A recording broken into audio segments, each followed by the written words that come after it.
আমাদের হোটেল কোথায় আছি আর কি। সো একটু শেয়ার করি এরিয়া এসে কি আপনাদের কষ্ট হবে না? ভালো তো কষ্ট হবে না, শান্তিভাবে থাকতে পারবেন। এই যে দেখেন কি সুন্দর ব্যবস্থা, তাই না? ওভেন আছে, তারপরে এই যে বেসিন। নিহা বাবা ফ্রিজটা একটু দেখাও তো। ছোট ফ্রিজ, আপনারা চাইলে জিনিসপত্র রাখতে পারবেন। তারপর এই যে হচ্ছে বাথরুম গোসল করার জন্য। সো এদিকে হচ্ছে বাচ্চারা ঘুমাবে, আর হচ্ছে সোফা বেড, কারণ সোফাটা বেড হয়ে যাবে 2টা বেবির জন্য। রুমটা বেশ সুন্দর, তাই না? আর এই যে হচ্ছে টিভি, বাচ্চারা টিভি দেখে। আর এদিকে হচ্ছে দেখা গেছে আমরা খাওয়া দাওয়া করতে পারবো বাইরে থেকে কিনে এনে, বা হালকা পাতলা সকালের নাস্তা। আর এই যে কিন্তু আমরা ঢুকলাম এই সাইডটা দিয়ে, সো ড্রয়িং রুমের মতো। আর এবার মেন রুমে যাই। আর এই যে হচ্ছে উইন্ডোগুলো, এখানে বাহির থেকে হাওয়া বাতাস আসবে, খুলে দেওয়া যায়, ঠিক আছে? খুবই সুন্দর আর কি। নিচে একদম যেখানে আসি ঝাঁকঝমক, পুরাই নিচে গেলে অস্থির অবস্থা। শেয়ার করব বেড এরিয়া কই একগুলো হচ্ছে আমাদের রুম, অনেক গুছানো, সিমসাম। দেখাও।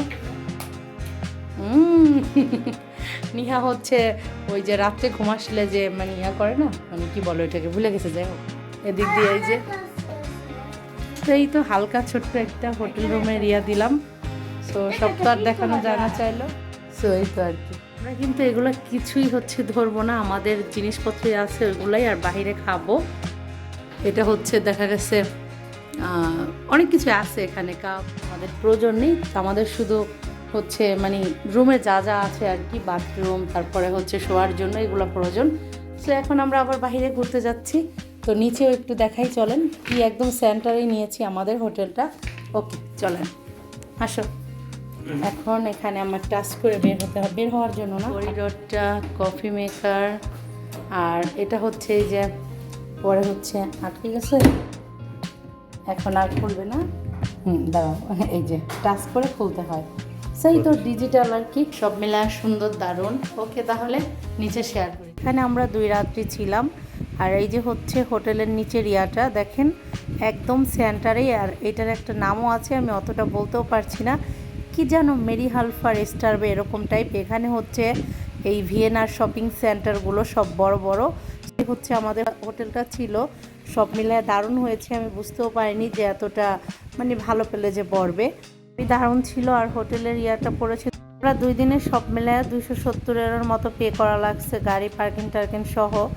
সো গাড়ি পার্কিং আবার আলাদা টাকা দিয়ে করা লাগছে। তো এখানে ভালো একটা দিক, বাট আবার খারাপ। হোটেল ঠিক আছে, পরিষ্কার, বাট ওই যে লোকজন নেই, আপনি কাউকে কিছু বলতে পারবেন না, নিজে নিজে হচ্ছে ওই যে নাম্বার অনুযায়ী ঢুকতে হবে, এইটা একটা প্যারা।